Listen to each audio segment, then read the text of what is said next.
Hello you guys, welcome back to the channel. So we're just going to ignore the lighting. It's the Pacific Northwest. The lighting goes really dark, really bright. We're just gonna leave it. Okay, so if you're new here, I'm Sarah, and today I'm going to be talking about what I did when I lost my job. Now, the way I want to do this is some of the things that I was doing wrong before I lost my job, and then some of the things, well, not necessarily wrong, but they were just happening, right? And then some things that I did to fix those items and to make things flow smoother. So the first thing is, when I lost my job, so our income went down by half because my husband still had his job, right? Thank God for that. So the first thing is realized that we had $8,000 in debt, roughly. And that was due to a card that we weren't paying any interest on. So I was just, it was no interest, right? So I was just making the payments. I was making more than minimum payment, but still, I didn't really think of it as debt. We had the money to pay for it. I just didn't want to take it out of savings, yada yada. So that was the first thing. And another thing is we were used to eating out a lot because we could. And there was a lot of different circumstances at the time. And so eating out just was what we were doing. It was easier. There was no mess. We could afford to. Me being a waitress, working in the service industry, I didn't want anything to do with food. So we ate out quite a bit. So probably, I don't know, 3 times a week, different times, whether it was a breakfast or dinner, whatever. We did a lot of eating out, different times. And then the other one is we were used to kind of frivolous spending. Yes and no. Depends on your thought process on this. Let me know what you think about it in the comments. But so frivolous spending, meaning if I knew somebody needed something or wanted something, I would get it for them because we could afford to do that stuff, right? So I've sent stuff to my aunt, getting stuff for the kids, grown kids, whatever. There was just a lot of spending, way overspending on birthdays, Christmas, that kind of stuff. So the next one is because I was eating out all the time, because even at work, I was eating at work, right? And it's a restaurant, so my body was craving junk food. Now, that was not good. The reason I wound up having to quit my job was because of some ailments that I was having. And I can link the whole story about it, but basically my nervous system was shutting down, and my doctor told me I need to quit working because if I don't, I may die. So I had some stuff to figure out, right? Okay, let's keep going here. So my body was craving junk food, and we were used to eating out well, not all the time, but a lot. And I ate out every day at work, right? So another one was we were used to footing the bill when we went out somewhere, like with kids or friends or whatever, because we could. So I didn't have to really focus on budgeting. I did an ish budget. Like, I would write everything down. I wouldn't track anything. I would have kind of an idea of how much I wanted to go to different, savings or, whatever. But as far as budgeting and actually sticking to it, that was not a thing. So, I knew the importance of it, but we weren't doing it like how I would do it now, in a nutshell. Okay. And the next one is I was just surviving. I wasn't thriving. I was kind of checked out. I was just in survival mode, right? I had a couple, my niece and nephew here for a while. I've had one of my sons here for a while, all at the same time for, there was a lot going on. And I was having a lot of trouble at work as far as with my anxiety, all of that kind of stuff. So when I say I was just surviving, it's the truth. Whenever I came home, I just wanted to shut off. I mean, I was taking care of things as far as making sure the dishes were done and yada yada. That was about it. My heart wasn't home, basically, in a nutshell. My heart was at work because I didn't have the bandwidth to completely worry about home and completely worry about work. So my option was, at the time, to worry more so about work. And that was detrimental to everything. Anyway, I was not putting any effort into my appearance at all, so I was even going to work with just my hair up in a ponytail, not really any makeup on. I was just, let's just get it done. I was having a lot of trouble with chronic fatigue, and so I was not putting any effort into it at all. And that goes along with all of those health issues that I was saying. But anyway, also, I was spending way too much time on social media, you guys. Because it was a time killer, right? And I could just kind of zone out. And I kind of felt like, well, I'm learning all of these things, right? I'm, learning how to declutter better. I'm learning how to organize. I'm learning how to budget better. All of these things that we look up or that just are fed to us on our feed. And I loved them all. I still do. But I was on social media way too much. I mean, when the kids were here, they were on social media. My husband, was playing his games or whatever.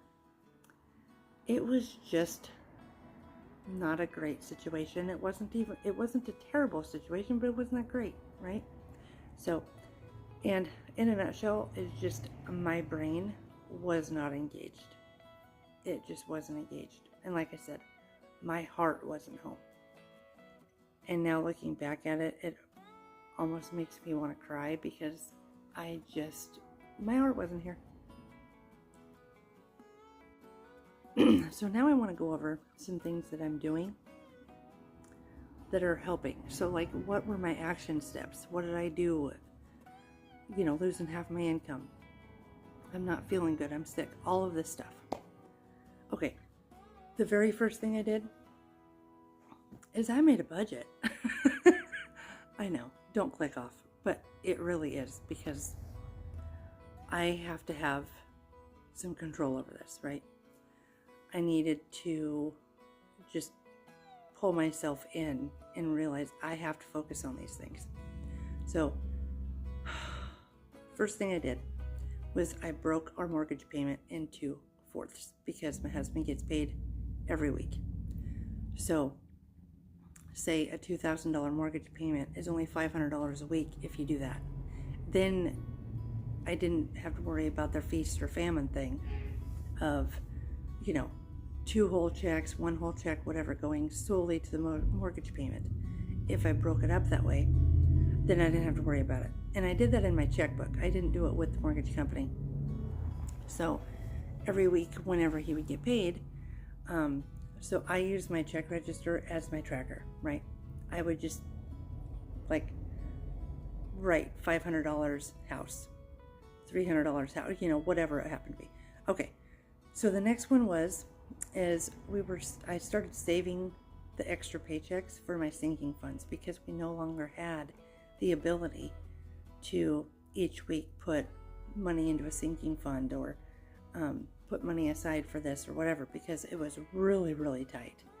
And so because my paychecks went for all the fun stuff, savings, investments, and all of that, right? So I had to rethink this entire thing. So I became very diligent about my budget and sticking to it and tracking it. And the first budget I sat down to do after all of because we didn't have really any other expenses. We did have the one debt payment that I was saying, but we don't have car payments. We don't have a whole bunch of different kinds of debt. We just had this one card, right? So after all of that was paid and our minimum payment on our card, with, hardly any savings at all. Well, actually, at this point, we didn't have any savings at all. We were putting into my husband's retirement, so the bare minimum that well, the max that we could afford at the time. So we were putting in his IRA, but not putting any money in savings or whatever. And so I became kind of militant about the budget. And we only had $137 left after all of our actual expenses were taken care of. And I about had a heart attack. So, next thing I did is I started cutting. I started like, what do we need? What do we not need? What do we not need? I got rid of our gym membership because honestly, I wasn't going anyway. It was completely a stupid, I just kept it there because I didn't want to deal with canceling it. And a long time ago, I tried to cancel it, and it wound up being that I had to talk to a manager, I had to write a letter, yada yada. They make it very difficult. So, anyway, I wound up canceling it, saved myself $20 a month.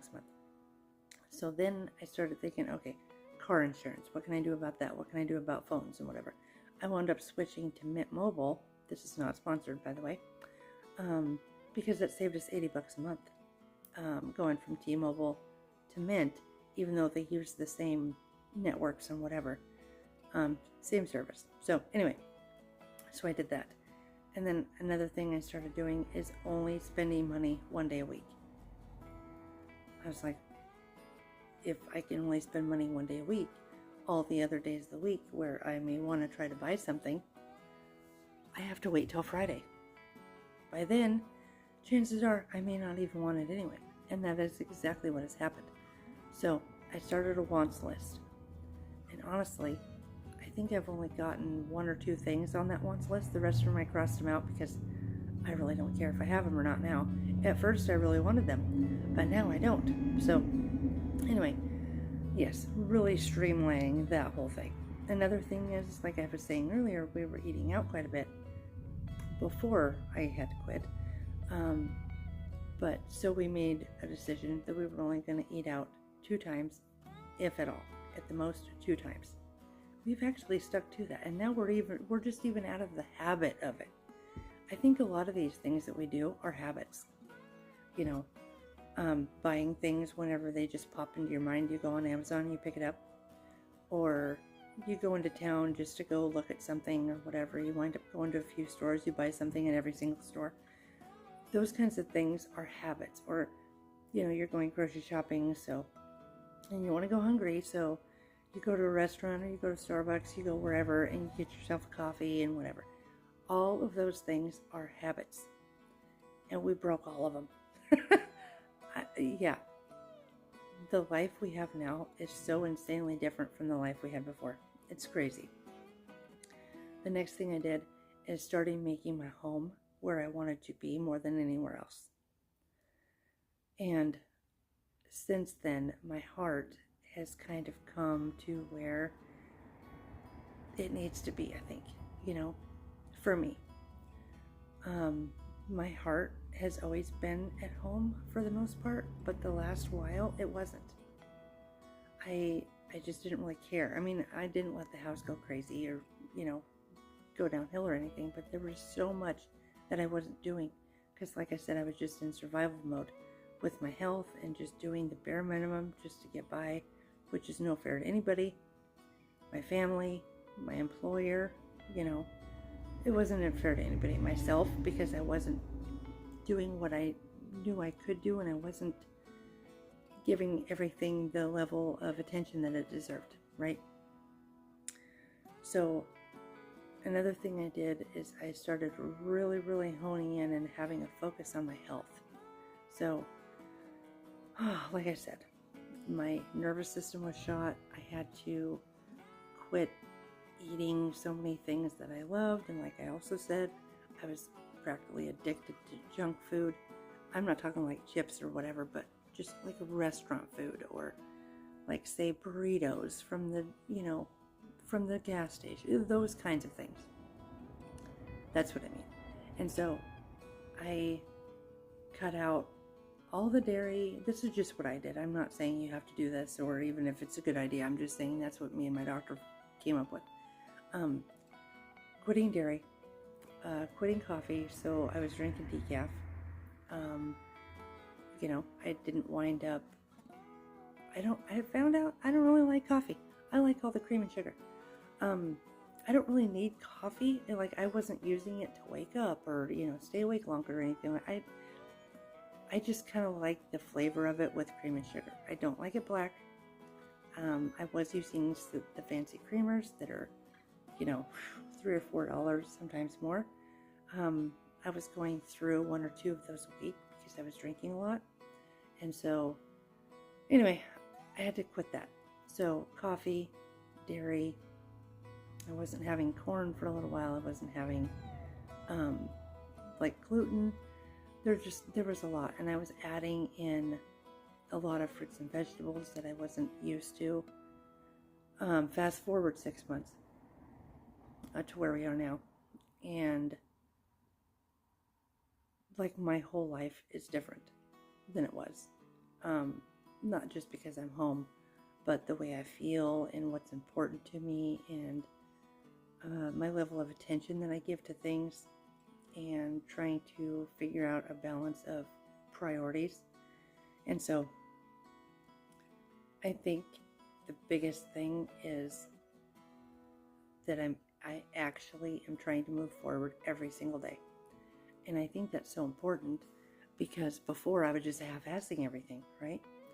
And now when I'm doing something, I'm actively trying to do it efficiently or well or whatever, make it work. And another thing I've been doing is trying, not very successfully, so I'm actually not doing it, I'm just kind of halfway doing this part, is doing my hair and makeup every day. Just this morning, actually, I sat down and made kind of like a schedule and kind of a block schedule. At some point, maybe I'll show that to you guys. Anyway, and putting my appearance into my daily routine, whether I'm going somewhere or not, because it does help my confidence and it does help me. And I think it's just kind of lifts your spirits. And so that's really important. I'm kind of working on a body, soul, and spirit kind of a thing.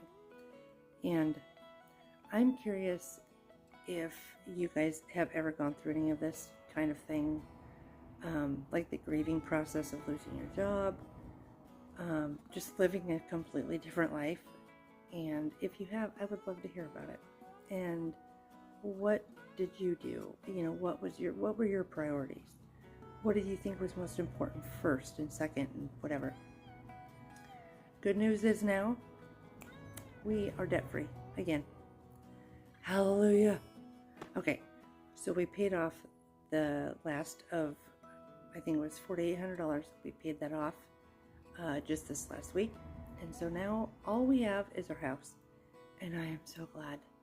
So, little update there for you, because I've been talking about paying that off. So, anyway, it's paid off and I'm so excited about it. So now all that money that we've been sending to this stupid credit card, we can put into our goals and put into savings and sinking funds and whatever. And so, speaking of sinking funds, so one of the things that I wanted to tell you is that our extra paychecks, what we do is, like say we get paid once a week. So I think 4 times a year there's an extra paycheck. So what we're doing is, like just this month, we're saving that extra paycheck into a sinking funds account. And so over the course of the year, all of our sinking funds will be taken care of, and without us even breaking a sweat. So let me know any comments you have on this or questions you have. I would love to answer them. So I will see you in the next video. I'll talk to you later. Bye.